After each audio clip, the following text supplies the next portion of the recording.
नमस्ते, मैं REET level 2 science की छात्रा हूँ। मैं जोधपुर से हूँ और मैंने 141 नंबर हासिल किए हैं। पूरी उम्मीद थी कि इस बार नौकरी लगेगी। आज तक की सारी मेहनत का निचोड़ इस रीट में मैंने निकाल दिया।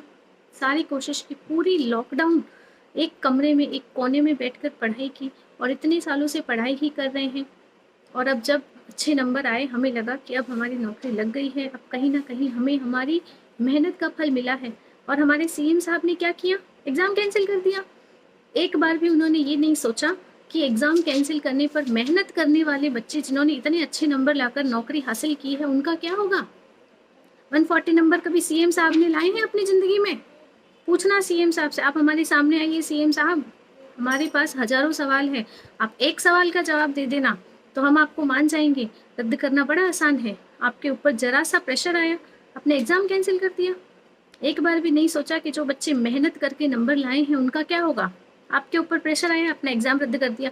हमारे ऊपर हमारे घर वालों का प्रेशर है, हम क्या करें? मर जाएं? जान दे दें अपनी? फिर क्या करेंगे आप? जिंदा कर पाएंगे हमें? एग्ज़ाम रद्द करना समस्या का हल नहीं है सर। एग्ज़ाम रद्द करने से उन बच्चों को फ़ायदा हुआ है जिन्होंने ज़रा भी मेहनत नहीं की। उनकी तो लॉटरी लग गई, उन्हें एक और चांस मिला एग्ज़ाम देने का। जो पैसे देकर अपना सिलेक्शन करवाना चाहते थे वो भी बच गए, अब वो भी नहीं पकड़े जाएंगे। जब एग्ज़ाम ही रद्द हो गया तो क्यों कोई उन्हें पकड़ने के लिए इतनी मेहनत करेगा? वो भी सारे नहीं पकड़े जाएंगे, वो भी बच गए। नकल करने वाले भी बच गए और जिन्होंने मेहनत नहीं की वो भी बच गए। उन लोगों के साथ तो बहुत अच्छा हुआ, लेकिन जिन्होंने मेहनत की है उनका क्या? उनके साथ कितना गलत हुआ है। एक आपने हमारे साथ अन्याय किया कि एग्जाम रद्द कर दिया, अब दूसरा अन्याय आप ये कर रहे हैं कि पेपर पैटर्न चेंज कर दिया। दो दो एग्जाम करवा रहे हैं। क्या गारंटी है कि अगली बार भी हमारे उतने ही अच्छे नंबर आएंगे? आप गारंटी लेते हैं सीएम साहब? आपसे पूछते हैं, क्या आप गारंटी लेंगे कि अगली बार भी हमारे इतने ही अच्छे नंबर आएंगे? ये कहना बहुत आसान है कि पढ़ने लिखने वाले बच्चे एक बार अपने नंबर लाए हैं तो दूसरी बार भी ला देंगे। ये कहना आसान है सर। मान लीजिए आप कोई चुनाव जीत गए, सीएम बन गए आप। अब अगर उस चुनाव को रद्द कर दिया जाए और नए सिरे से कहा जाए कि नए सिरे से चुनाव करवाओ, तब आपको पता चलेगा, आपको भी लगेगा कि ज़रूरी नहीं है कि आप एक बार जीते तो अगली बार भी जीतेंगे। आपकी पूरी कोशिश रहेगी कि अब अगर आप चुनाव जीत गए हो तो अब वो रद्द ना हो। वही आपने हमारे साथ भी किया। हम भी हमारा चुनाव जीत गए थे, मेहनत करके नंबर ला दिए थे और अब आपने रद्द कर दिया।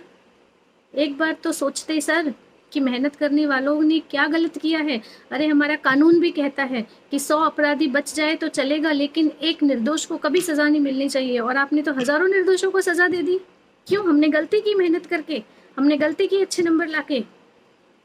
पहले तो आपने एग्जाम करवाया, आपको रद्द करना था तो आप सेम डे या सेम वीक रद्द कर देते। एग्जाम लिया, उसके बाद आपने रिजल्ट जारी किया। रिजल्ट जारी किया तो हम लोगों को उम्मीदें आई ना, कितने अच्छे नंबर है, इस बार हम सेलेक्ट हो जाएंगे। उसके बाद भी आपको शांति नहीं, आपने ऑब्जेक्शन लगवा के हम लोगों से और पैसे भरवाए और दोबारा रिजल्ट जारी किया।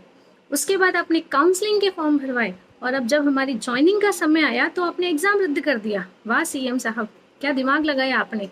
3 3 बार हम लोगों से फॉर्म भरवाए और अब जाके रद्द किया। अरे आपको पैसे ही चाहिए थे तो डायरेक्ट ही बोल देते, तो हम ऐसे ही आपके खाते में 2 2 हज़ार डाल देते। इस तरह घुमा फिरा के हमारी जिंदगी खराब करने का हक आपको किसने दिया सीएम साहब? आप हमारे सामने आइए, हमसे फेस टू फेस बात कीजिए। जहां भी छुप कर बैठे आप बाहर आइए, हम लोगों से डायरेक्ट बात कीजिए। हम आपके हर सवाल का जवाब देंगे। आपको लगता है हमने नकल की है, ठीक है, आप हमारे पीछे पुलिस लगाइए, जो तहकीकात करवानी है करवाइए। हम कह रहे हैं ना आपसे करवाइए। अगर आपको लगता है कि हमने नकल की है तो आप करवाइए।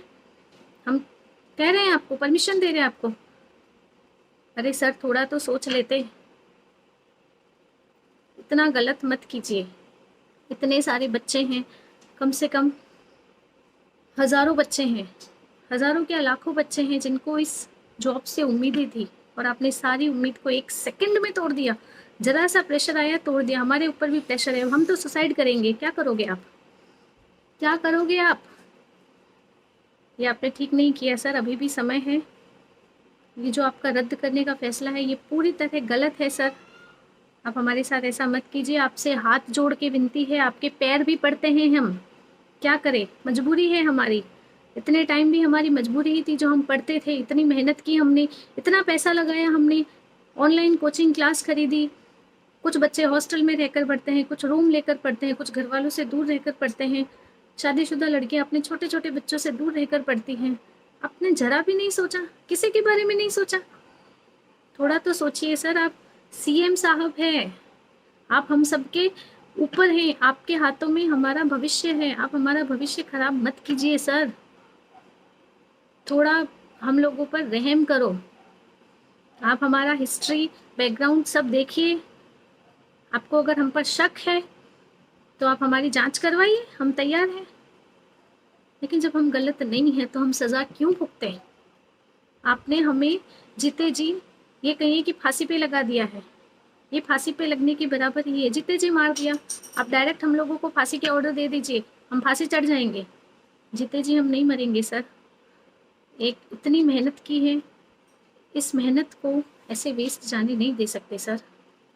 प्लीज़, हमारी कोशिश तो यही रहेगी कि आप एग्ज़ाम रद्द ना करो। और भी हज़ारों ऑप्शन हैं, आप दूसरा ऑप्शन निकालिए, दूसरा तरीका निकालिए।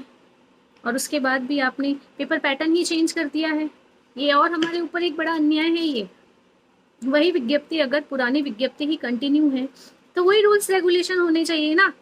आप रूल्स कैसे चेंज कर सकते हैं? आपने सिलेबस चेंज कर दिया, आपने पेपर पैटर्न चेंज कर दिया, सारे कोचिंग वालों की तो लॉटरी लग गई।